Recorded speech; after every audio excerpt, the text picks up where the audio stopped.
Farseer. He has Druid, things that are good against my Freeze Mage, but if I can take care of that handlock, I'll be in a good spot. And this will be potentially one matchup that will be huge for Lifecoach if he can win. If he gets his handlock past the Hunter, then he would be in a good spot. We're going to begin things off. Nias going first. Lifecoach on the coin, having a couple of early game threats as well as a mixture of heals to bounce back from any pressure of the Hunter.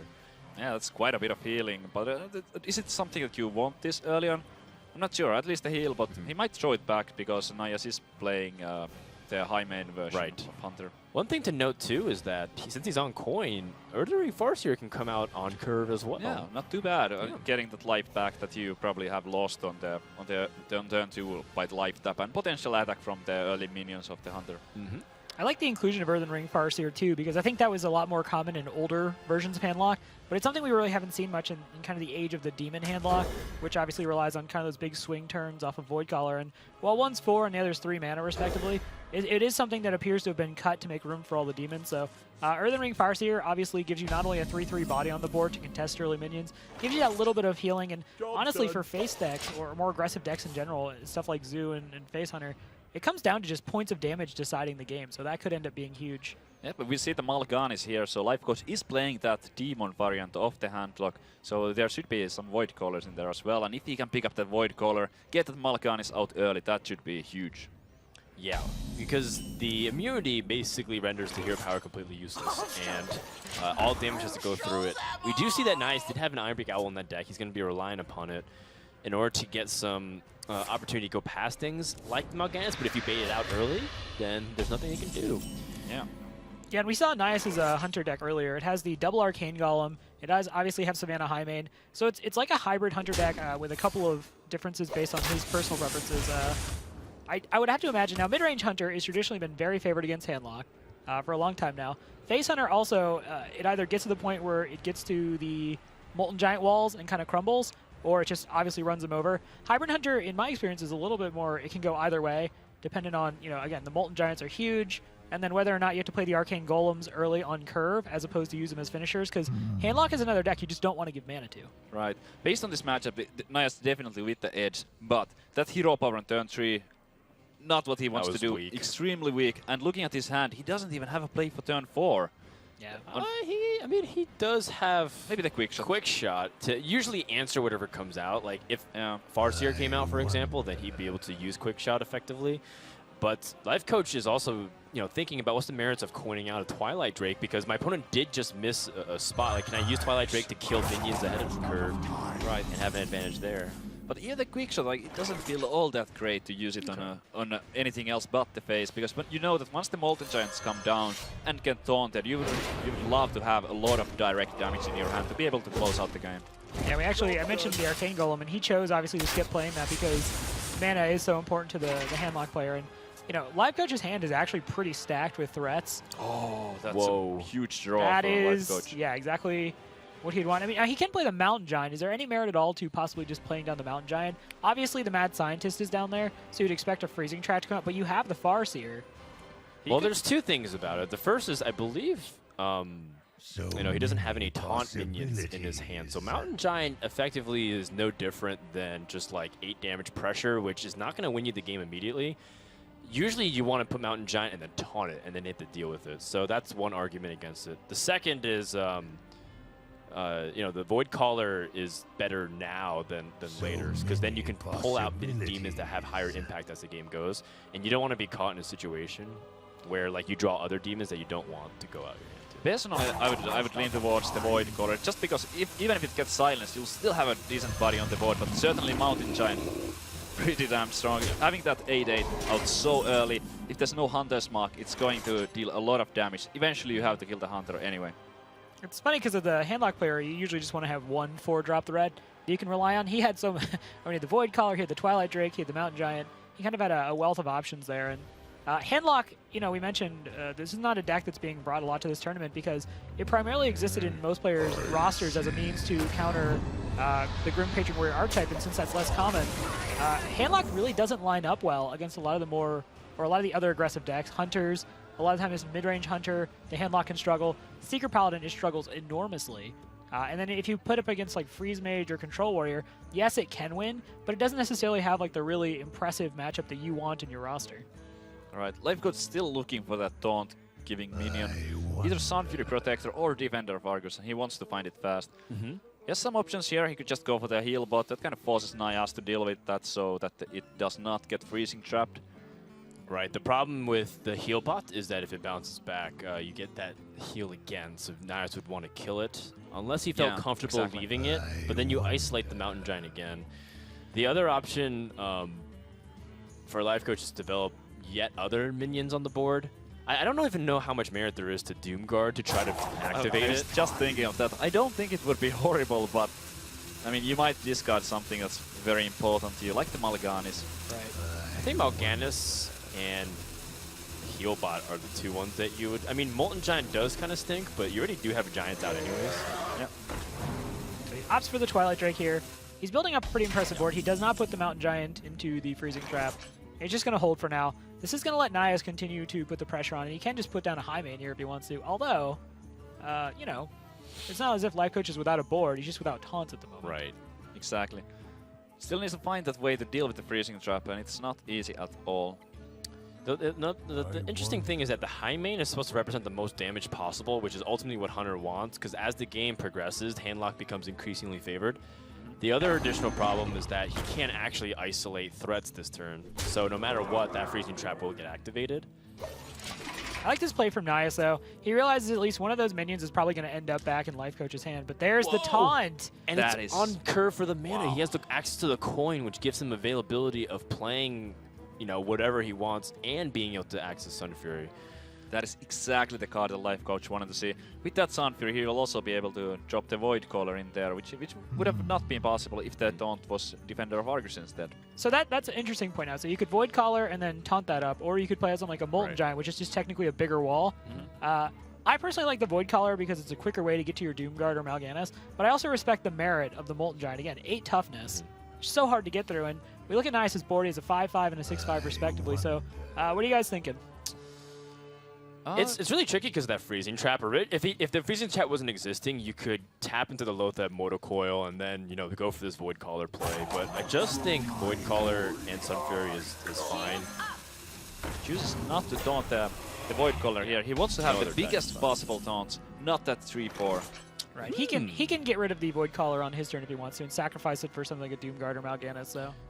I think this was a pretty important draw. The Abusive Sergeant allows a really easy trade on whatever he wants, most likely on the Mountain Giant to reduce the most damage. But he also could keep the high main alive. Helps a lot with the trades. Is there a way he can get rid of everything except one minion off the board, or let's see. Yeah, I'm trying to calculate a way of, like, if he attack with Glaive Zuka, reattach another Glaive Zuka, and then, like, Abusive whatever doesn't and gets the right trades, but I think it's a little messy if he does it. But he can do it. He can Abusive Unleash Quick Shot, and only leaving up the Void Caller. So it is doable.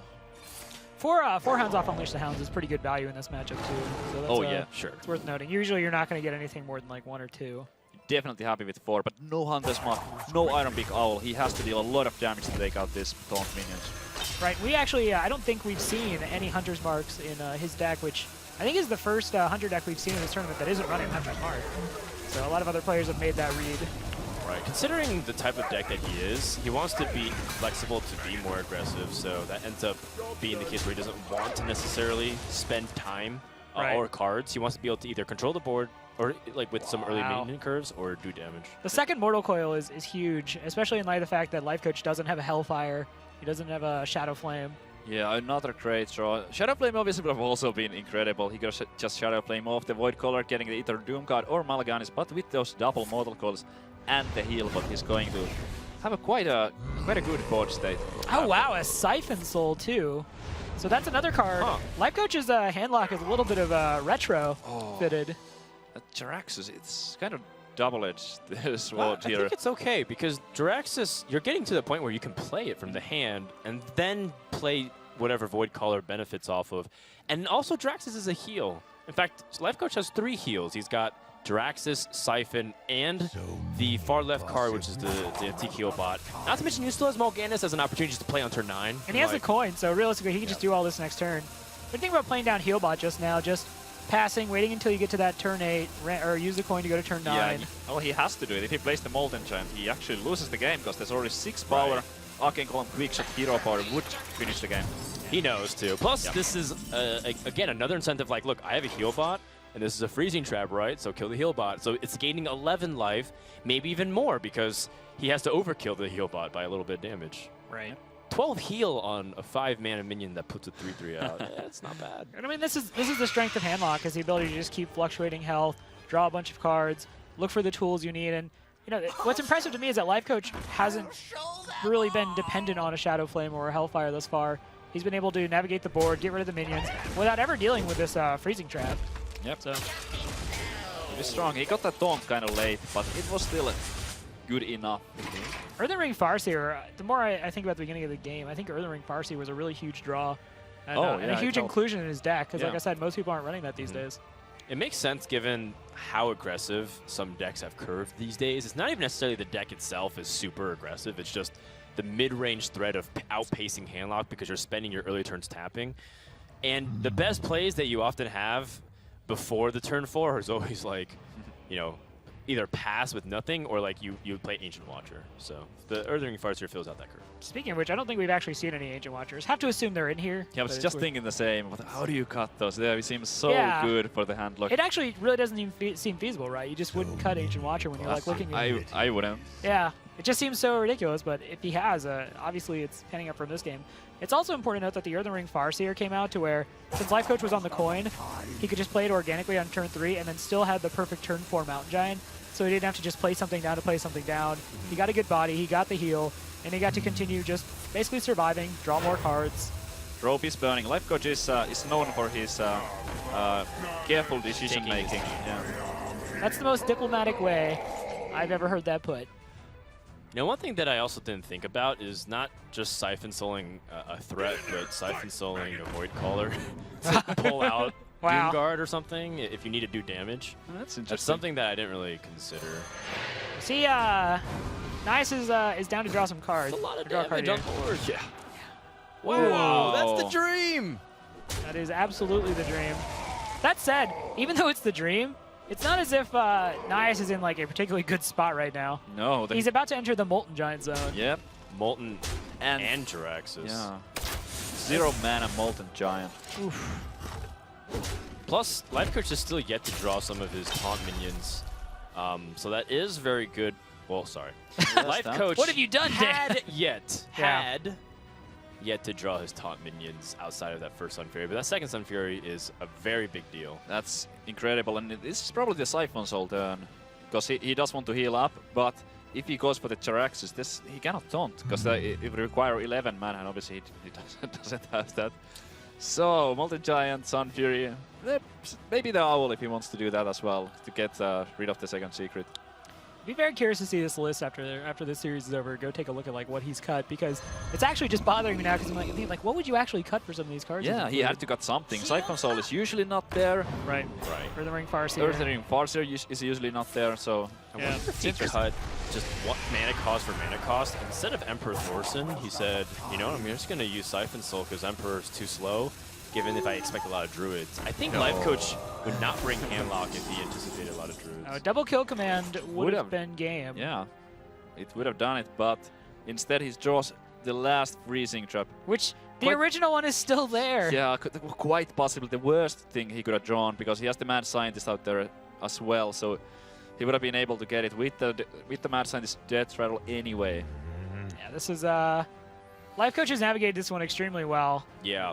We see...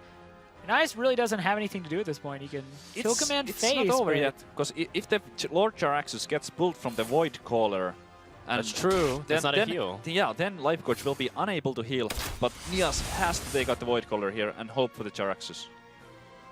I mean, he doesn't know it, but he's probably. I mean, he's probably considering like what heals up the.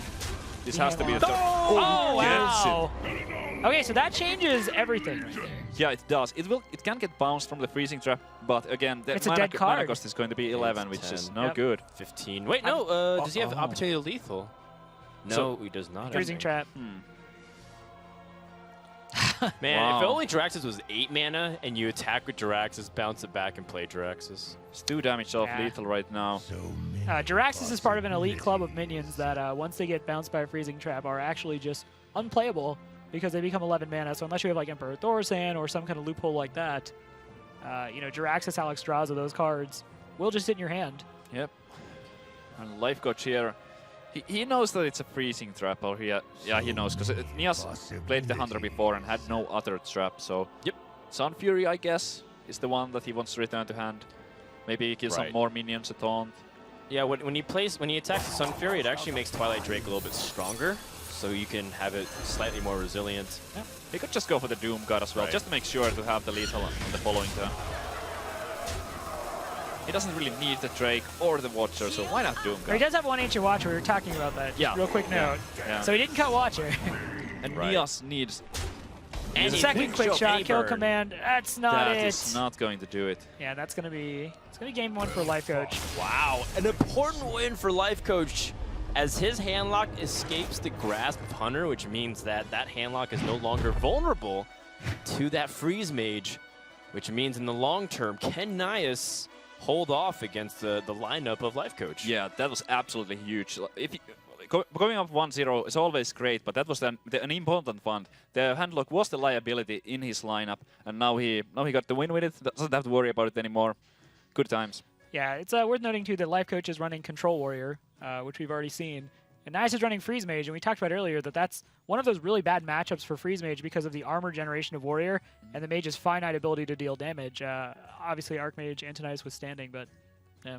Well, I mean, it's not impossible. Definitely one of the matchups that got better with Blackrock Routen, but suffered a lot from the Grand Tournament. Not just Justicar Trueheart and tank up, but also Bash being able to help gain a little bit of life and then stop the little flow of damage.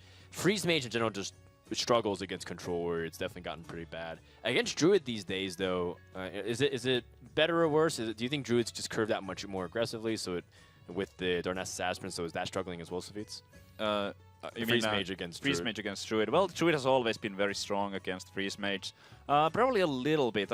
Just the consistency brought by Darnassus Aspirant helps in, well, every single matchup.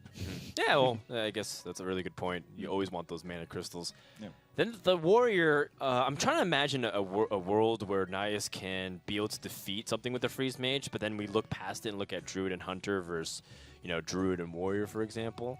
And I feel like that's definitely winnable. It's definitely winnable. So the big question mark that exists in this matchup specifically is how that Freeze Mage interacts. And it's surprising because, you know, we haven't seen Freeze Mage in a while. Is it just because of the Patron Warrior and how its state in the metagame has brought back Freeze Mage? Mostly that, because it is horrible against the Warrior. Freeze Mage has limited amount of damage. Yes, sometimes with Antonidas you can get some extra, but all those armor ups, all the removal, it's just you can't really deal that 50 damage so easily. So but Patrons used to be a thing. There's a little bit less armoring up in the Patrons than there is in Control, but still the hero power lines up poorly for the Freeze Mage. And now with the Patron nerfed, I think that's one of the reasons why we are seeing all these Freeze Mages make a comeback, because the players are expecting to see less Warrior. That, and at the same time, you know, when you're looking for a deck that's very good against a lot of aggro decks, I actually think Freeze Mage is just bar none better against aggro decks than Handlock in most situations, at least with the popular aggro decks that are floating around right now.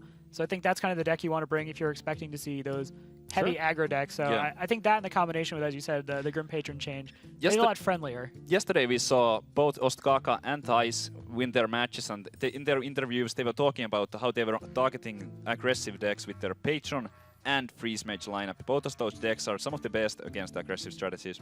Yeah, you know, that Patron deck is very surprising because it used to be very good against aggro based off of the Whirlwinds, right? Dealing damage to every single minion.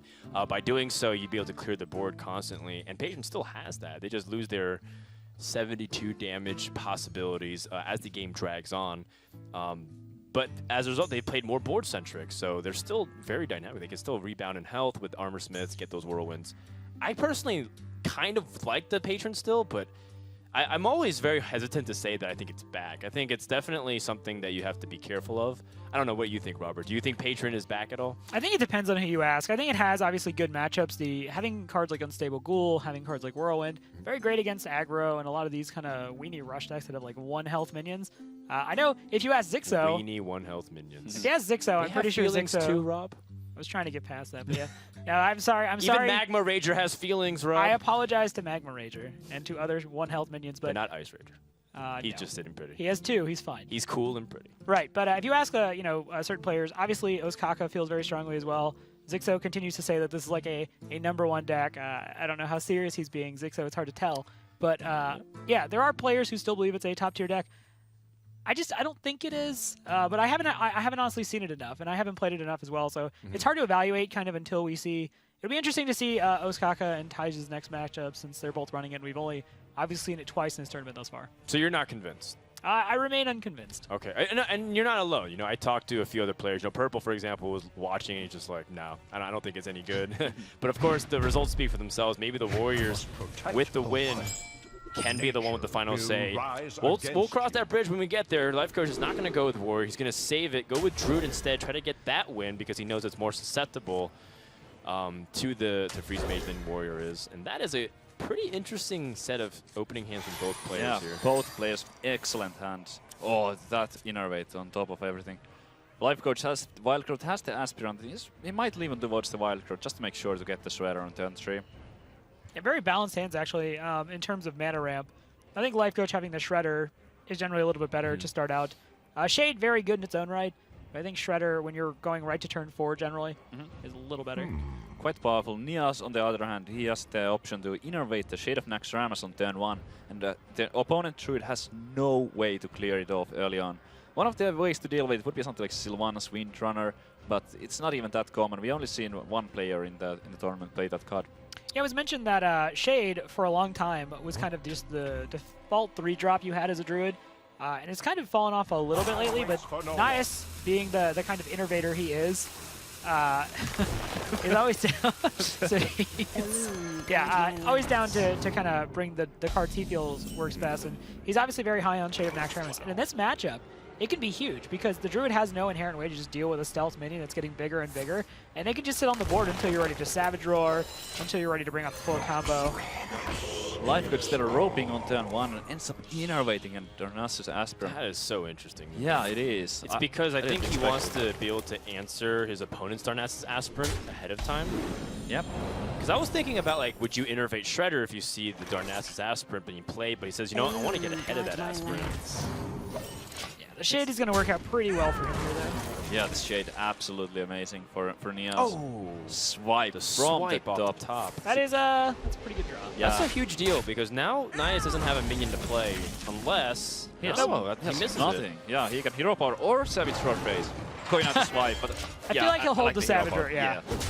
Not only that, he killed the Shade too, so he's not even getting that excessive damage. And Lifecoach takes initiative on the board.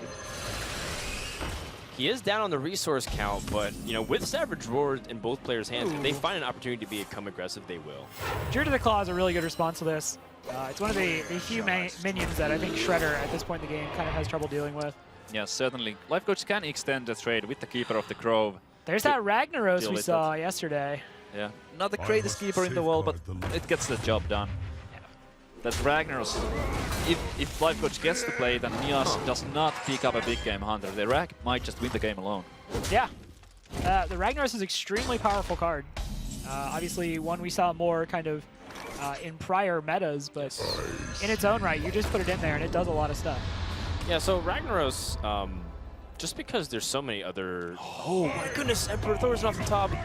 That's really nice because, again, it's a 5/5 minion that gets answered, but it's like he had a minion to play on curve. He had nothing to do that turn otherwise. He had absolutely nothing. If he draw a spell there, he cannot play anything. He could have Wrought for 7 mana, I suppose, but you'd rather play the Emperor for sure. He's thinking about, nice to think about the Drake. He would be able to play a spell-powered Living Roots. Well, that's not too bad. He can take out that Drog. It's quite annoying, so I would expect him to go for that. Say no to Trogs. Trog knows stupid. Stay in school, kids. I kind of feel like the Trog sometimes when I'm up here doing math. I'm like, Rob knows stupid. I sympathize with the Trog. Definitely not as stupid as that joke I just made. No, that was good. I mean, you guys can't see it, but Savi's just cracking up over here. Oh my goodness! Say no to Trogs. There you have it. There you have it, and down it goes. Also trading for that low tap. And now Lifecoach with that Ragnaros is going to take control of this game. Oh, by fire be purged. It is time. He can kill it, assuming the Drake survives. No. Okay. It does survive. But it puts him at sub 14 health now, so he will spend the rest of his game living in fear. Yep, and that's why, while it helps clearing the Ragnaros, he can't really Leper play gnome. things strong. Yeah, I don't know. Yeah. Nias' list is very interesting. We saw the double living roots. Oh, that's a mistake.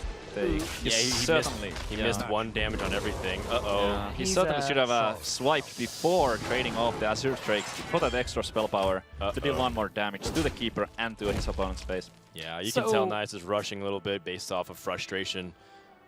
And the second Wrath is awkward. You'd rather just have something to play. It's worth noting, earlier today, we saw Nias has 2 copies of Living Roots, he has Druid of the Saber, and now we see Leper Gnome. Yeah, obviously, terrible board state here for Nias to be in. I wouldn't be surprised if he had, just ripped a Fel Reaver off the top, but it's almost too little too late. Like, at this point, he's just stemming bleeding, and he needs more than that. He just concedes. Lifecoach is up 2-0 with his Warrior remaining as his last deck. Yeah, Nias a little bit rushing it there. It didn't matter in the end whether he swipes first or second, but it might signal something about the mindset that he's in right now. He might be a little bit... He's 1 game off from getting eliminated from the World Championships, and it might be playing a role in his in this match right now. He needs to calm himself down and really focus. He can still do it. Well, Lifecoach looks definitely better than Nias did. Yesterday, there were some comments made. I don't remember if we were casting it together or I was with Amaz, or maybe I think Robbie were there too, but Lifecoach definitely looked uncomfortable during some of his games. He was more stressed. He was definitely more tense, but now he looks more relaxed. He even smiled a little bit when the camera got really close in, and Lifecoach noticed that he was like, "Oh yeah, that's right. I'm on camera a little bit." So. We simply must smile. Yeah. For Nias, though, I mean, we've talked about it. This has been a really hectic past, week for him. He just had a daughter. It's obviously taking care of a kid, very full-time activity. So That's right. maybe getting a little less sleep. But yeah, I agree that he needs to just take this game, try to kind of calm down, get back into his game, which is very high-level plays. Don't rush the plays. He takes about as much time as Lifecoach in a lot of his turns, but that's fine. That's what it's there for. Just kind of calm down and get back into his game. It's never over till it's over. And Druid versus Warrior is a great way for Nias to get back into the series. Yep. Some players have been saying that the new version of the Warrior does a lot better than the old ones did, because now you have you have Bash, especially. Bash helps a lot. You can deal with an Aspirant, you can deal with the Pilot Shredder, even if you don't happen to draw a weapon. And it does help you just pair things much better with removal, right? Shield Slam has more activators to help make it relevant, and then you just have an ability to fight back. The longer the game goes for the Warrior side, generally speaking, it does better than the Druid, but there are ways for Druid to really push in the pressure as well. And it usually requires early game ramp, which has no sight. Like, I don't see it at all in Nias' hand. Yeah, that's a really rough hand from Nias. He might still be able to pick up something like an Aspirant or a Wild Growth to help out, but he certainly does need some help with this. And if he ends up hero powering on turn 2 and 3, he's going to be playing from behind for a long time.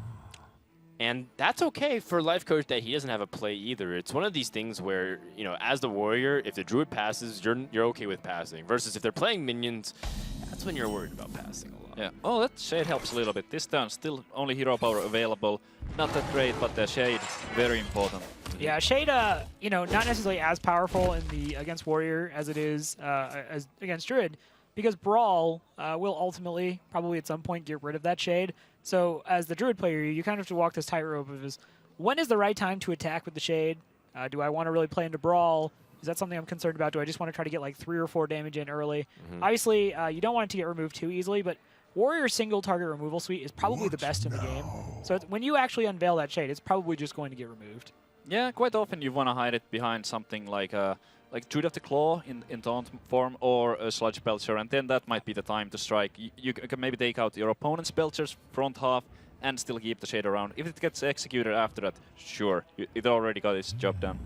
Right, and obviously it's just there against the Warrior to press in some damage, get you closer to combo range, and Nias' hand is a little bit slower, obviously, but I think it's worth pointing out that Druid is not working from the same win condition that something like maybe Zoo or Face Hunter is.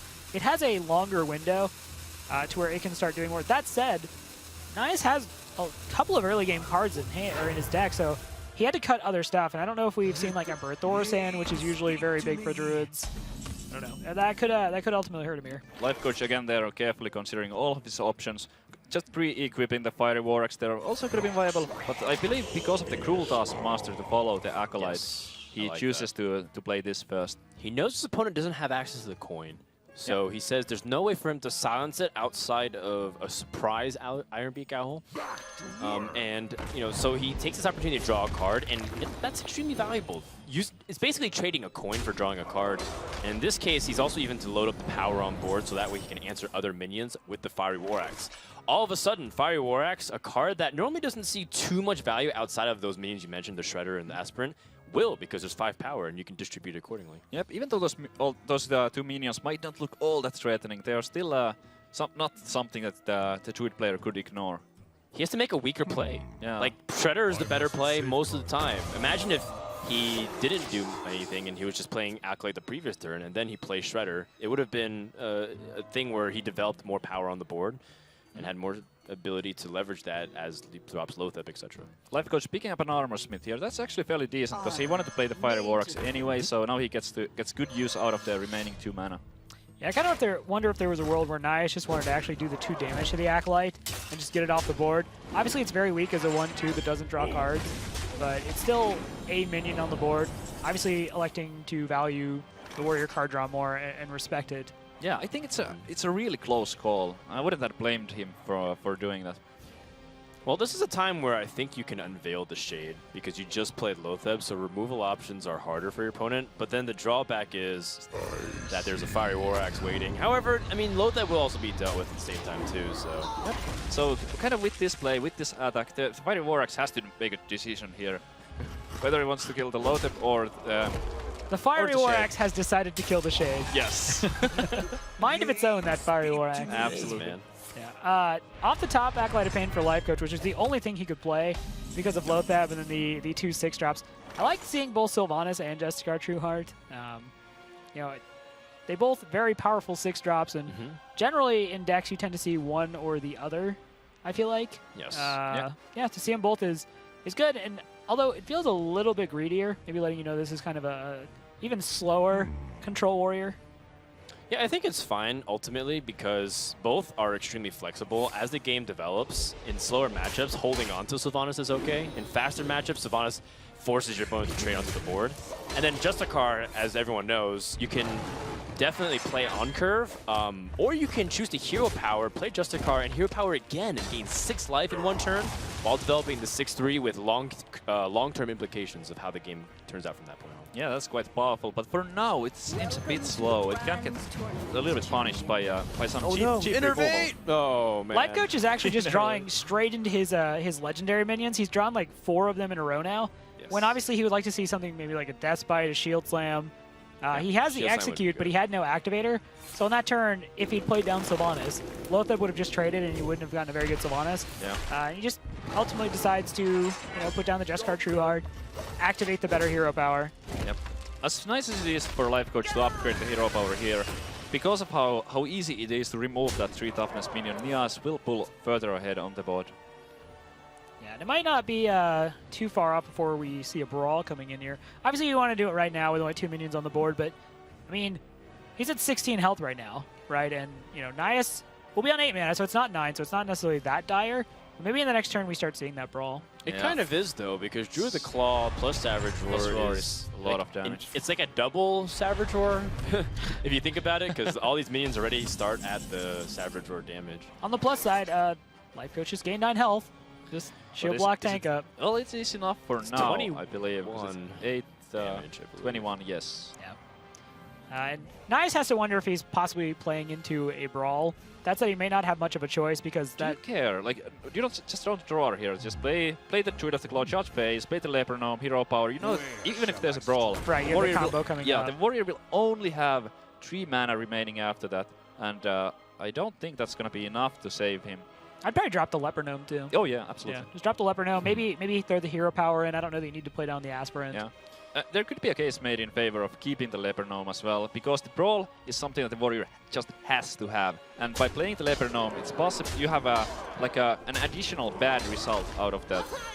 Yeah, that's true. You see that sometimes as a Paladin player where you just don't hero power because you don't want to run the risk of the 1-1 surviving. But yeah, he figures, as you said, it has to be Brawl. The combo still, yeah, I mean, even if there is a Brawl, the combo will still be enough to end the game. Right, and the Shredder Should be to do it. Shredder being sticky. And I think for Lifecoach, drawing into all those really powerful legendary minions, you know, he needed more answers than he needed more legendary minions. Yep, Lifecoach hoping for a nice result from the Brawl, but Well, I mean, it doesn't really matter. We know better. There is 14 damage waiting in Nias' hand. yeah, so Nias is going to be able to, well... Oh, no, that's a lot of damage coming out the other sweet direction. Pirate Justice. Yar. Right. So game number 3, Nias picks his best matchup by a mile, but it's going to be tough. The road to coming back here begins with Druid, but it ends on Freeze Mage. That's a train stop that I don't want to ever get to if I'm in Nias' position. No, you wish you could go somewhere else.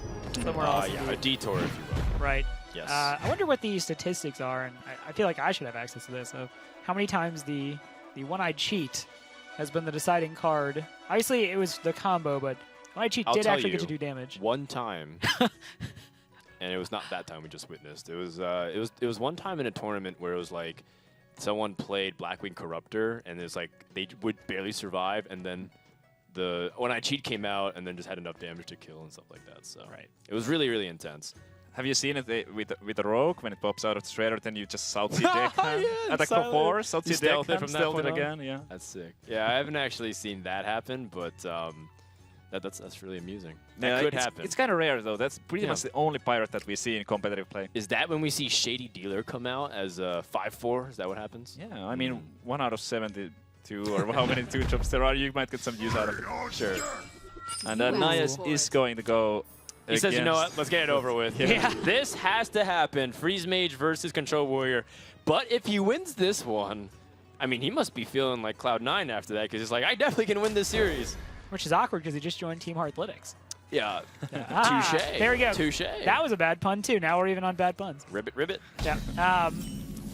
So let's actually discuss ways in which the Freeze Mage can win this matchup. I think the big card is probably Emperor Thorsan to get the discounted spells and try to get a lot of burn in hand. And the Nidas and the Emperor Thorism. Free Ice Lances with the Archmage Antonidas. Yep.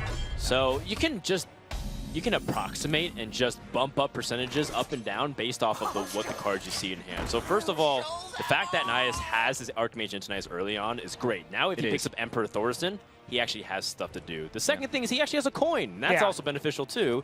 Coin means an extra card and extra fireball if he can hold on to it and convert that. Yeah, what you really want to do is, or what you have to do is that when you play the Emperor, it's just like Archmage Antonidas and as many Frostbolts and Ice Lances as possible. That's right, that's right.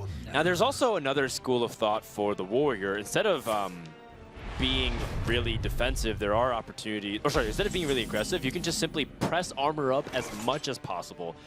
And then hypothetically, Freeze Mage should just run out of damage because you have infinite amount of life gain, and they have a certain amount that they can only do. And there's usually a magic number, like 55 to 60. If you can get to that amount of effective health throughout the entire game process, you should win. Right, and obviously the win condition for Freeze Mage, generally speaking, in a situation like this, is you want the Alexstrasza to come down. You want to be able to target it on the opponent's face, which we actually haven't seen at all this tournament. It's all been Alexstraszaing themselves back up to 15, I feel like. Yeah. So you want to do that, and then you want to just burst them down with something like Blood Mage Thalanos into discounted Fireballs and Ice Lances and Frostbolts. Yeah. From the Warrior's point of view, sometimes you want to take more an aggressive approach and not go for the fatigue. When you have a nice curve, maybe if your version of Warrior is playing Pilot the Shredder, you can play that out early. Play as many minions as you can. Try to force the mage into using single target removal on your minions. But with this type of hand, I would expect Lifecoach just to go for pretty much fatigue and run Nias out of damage.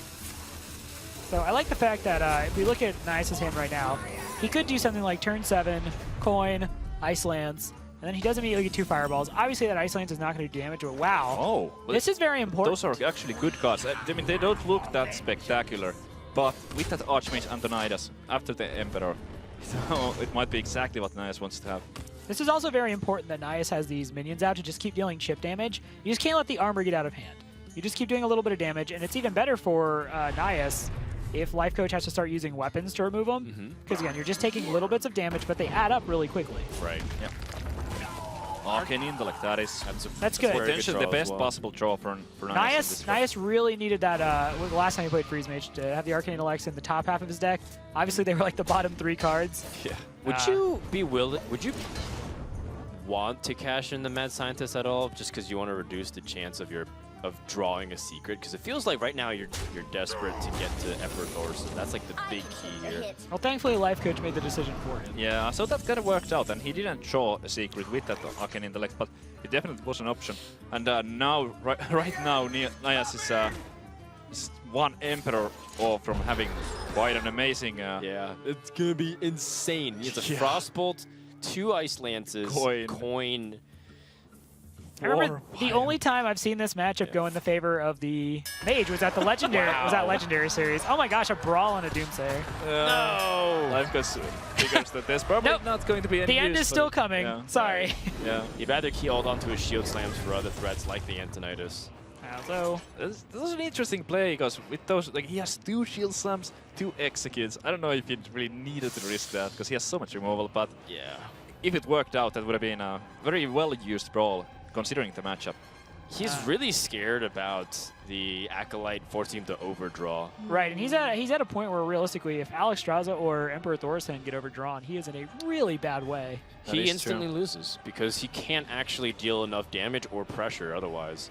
Might just be worth throwing away a Blizzard. Yeah, I don't think that would be a bad play, but Right.